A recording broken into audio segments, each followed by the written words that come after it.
Welcome today to be with us and give us our keynote, Peter Hayden. Thank you very much.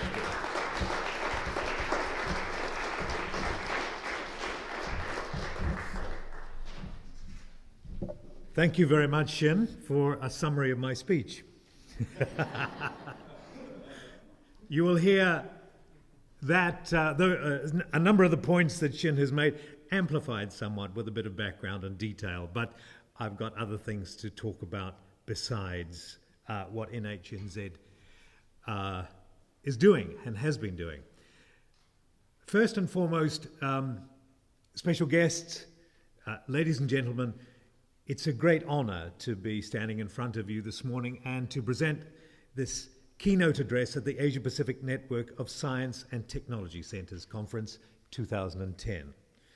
On behalf of my company, may I thank the organisers for the opportunity to speak to you this morning. It's a great honour to stand up in front of such a great gathering.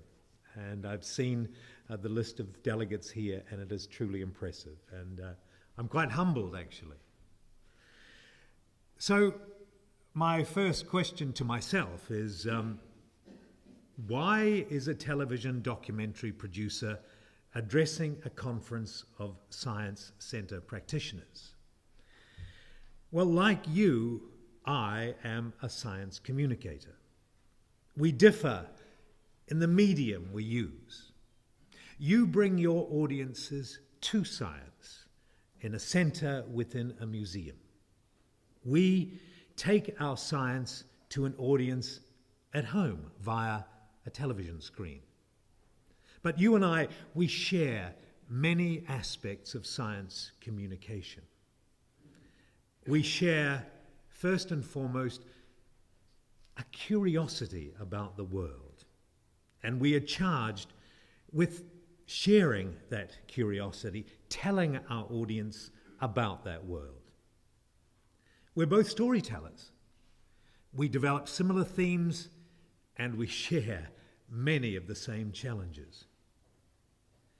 One of our main challenges is to attract an audience. And this is what I would like to talk to you about today. I would also like to talk about how our worlds are coming closer together. You and your world, me and mine, we're competing with all those things in the modern world, clamouring for our audience's attention. There are so many recreational activities that are keeping people away from museums. There are so many media sources that keep people away from television. And we must keep our audiences by being part of that world rather than being apart from it. We're working with a tough, in the parlance of today, we're working with a tough brand to market. Science. It's a word that unfortunately carries a negative connotation, a negative feeling for many people who struggled with science at school. It triggers a reaction. I didn't get it at school. I'm not going to get it now. So that's something we have to overcome. Many people find science difficult.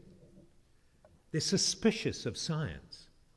They don't understand what scientists do, and they don't understand what benefits science and scientists bring to our societies. To find out how scientific we New Zealanders are, we did some research to find out how many of our political leaders, our parliamentary representatives, were scientists. After all, these are the people who make decisions about funding for science.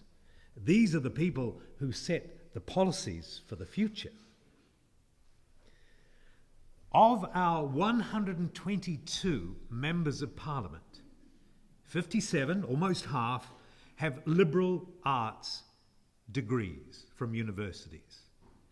26 have science degrees. 10 have commerce, business degrees, 12 have no tertiary qualifications, and the rest didn't reply. So, 20%. 1 in 5 of our political leaders is a scientist, or at least has a science degree. I was pleasantly surprised at this figure. We science communicators need friends in high places. You might like to check the figure in your own country. As science communicators, we must sometimes present serious and complex subjects about things that are unpronounceable, invisible, or too far away to see. And many of them don't move a lot. Not great qualities for television, and I imagine can be quite challenging in a museum setting.